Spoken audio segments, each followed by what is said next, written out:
سیدہ طیبہ طاہرہ حضرت خدیجۃ الکبریٰ رضی اللہ تعالی عنہا کا یوم وصال رمضان المبارک میں ہے، اور بعض نے لکھا رمضان المبارک کی 10 تاریخ کو ہے۔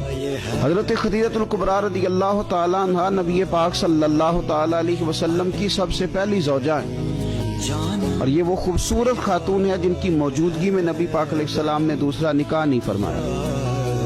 یہ حضور کے نکاح میں آئیں اور 25 سال انہیں حضور علیہ السلام کے ساتھ رفاقت کا شرف حاصل رہا۔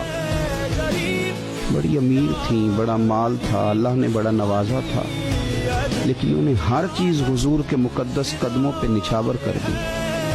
انہوں نے اپنا سارا مال لا کے حضور کی بارگاہ عالی مرتبت میں پیش کر دیا، اپنی ساری توجہات حضور کی خدمت پہ لگا دیں۔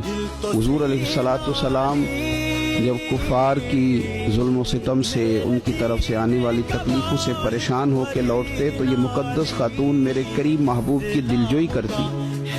گھر کے اندر نبی پاک صلی اللہ تعالی علیہ وسلم کا حوصلہ بڑھانے کے لیے اللہ تبارک و تعالی نے حضرت خدیجۃ الکبریٰ رضی اللہ تعالی عنہا کو منتخب فرمایا۔